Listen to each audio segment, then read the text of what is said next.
thoughts, Drew? Amazing. Amazing. Truly amazing. I'm running out of adjectives to use for places that we visit. Indescribable. Indescribable. Yeah, I like that. That's a good adjective. Yeah.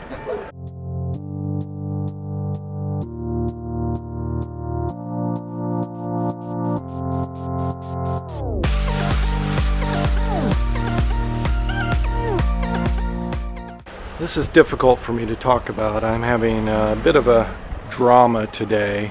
Really shaken a bit. I'm staying at this Hostel Miran. You can see the sign for it here.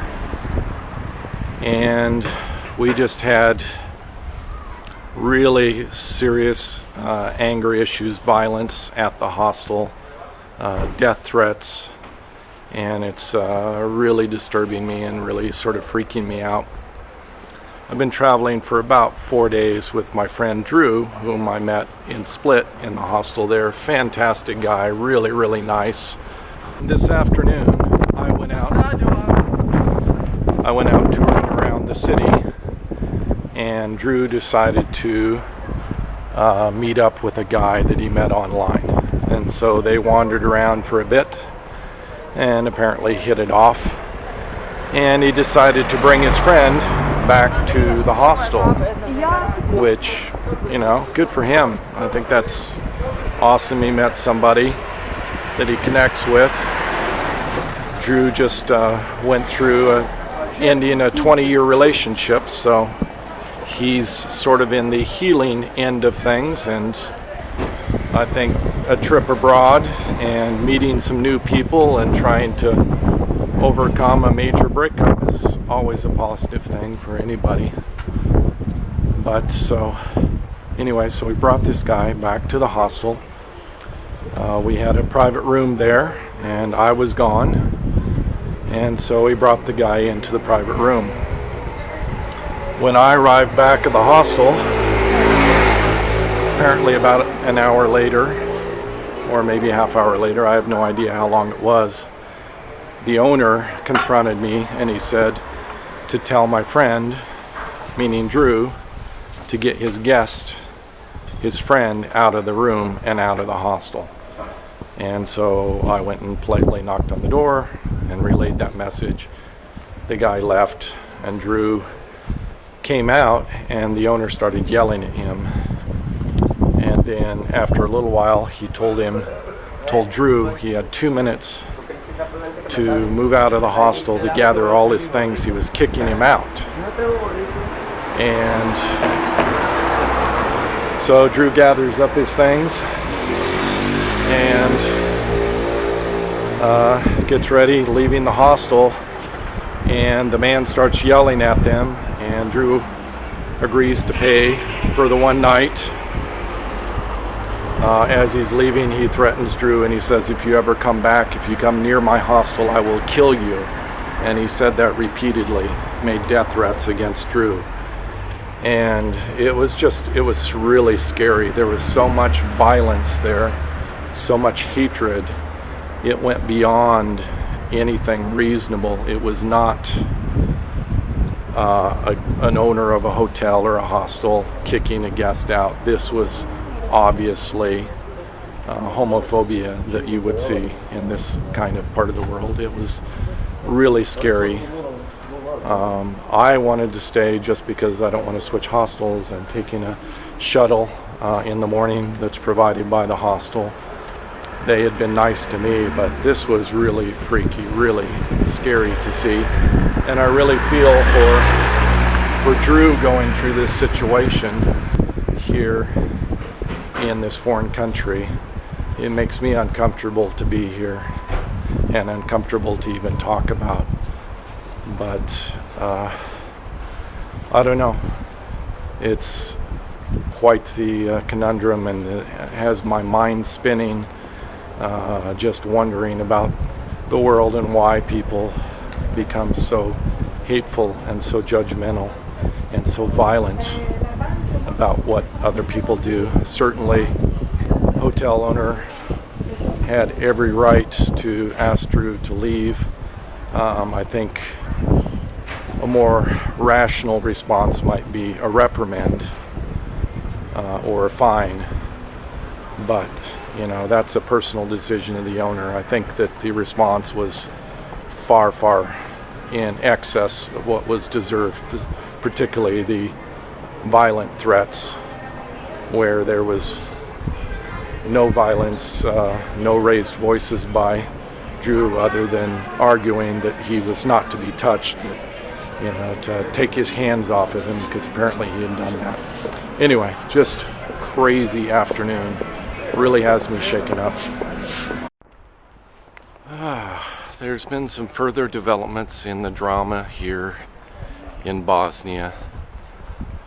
It's the morning after now, but last night I went in to ask for some more information from the receptionist about my bus this morning, and during that time I started having a conversation with a couple of the people staying in the hostel in the social area, asking them if they thought that this guy running the hostel, if he was homophobic. And they all said definitely he's homophobic. His reaction was extremely overreactive, that he was just way out of control and disproportionate, that if this was a situation with a man and a woman, that this never would have happened, not in this extreme, that he would have received a warning, would have received a firm request to leave or something like that. But basically, just at the end of this time, the man came back in, the owner of the hostel, and he basically asked me, am I okay? He put his hand on me, says, hey, you okay? And I'm like, no, I'm pretty upset. I'm very disturbed about what happened. And he says, no worries, you did nothing wrong. He says, but people like that, we don't want them here. And he broke the rule in my hostel, and I understand that. He broke the rule.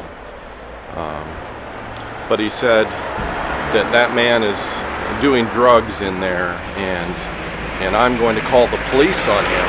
And I was like absolutely shocked. He wants to call the police on my friend Drew for doing drugs, for selling drugs.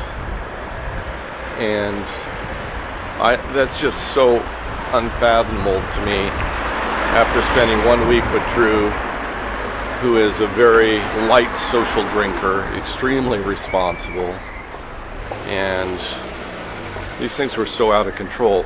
And he said, in fact, I'm going to call the police right now. And he went over to the phone, picked up the phone, and was dialing, and he said, you know, we don't need people here like that. I'm going to have him stopped at the border, and he's going to spend 6 months or more in jail. This is just like freaky stuff. I'm absolutely in shock.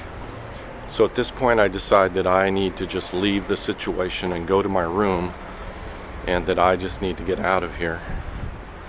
So I go to my room and stay in there. About a half an hour later I received a visit from someone that was in the room there after I left, and they said to me that the owner has decided to send an email, a mass email out to all of the hostels in the entire Balkans with a photo and name and passport information about Drew, stating that he's a criminal and that they should not host him in their hostel. And this is just so far out of proportion, just extremely just crazy, just nuts.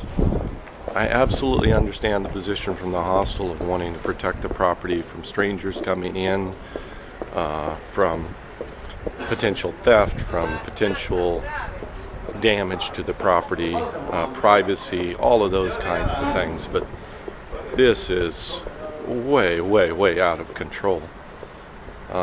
So it's just shocking to me.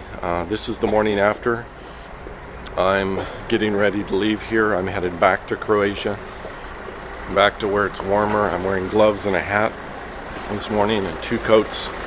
This is all the winter wear I have, and my fingers are cold.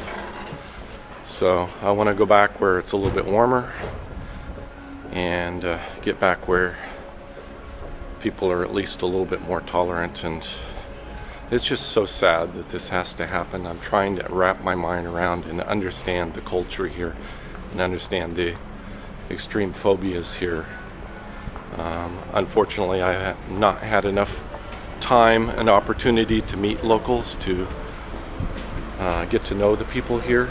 I've just had a very small sampling, only been able to meet just a few locals to know what these people are like. So unfortunately at this point, my view of this culture is based on just a few people that I've met. I hope that not everyone in this country and this culture are this close-minded and this extreme in their hatred. It's just so hard for me to understand. Anyway, that's all I have for this episode. Please remember, try to savor the moment. Be happy. Enjoy your life. Pursue your passions. See you next episode.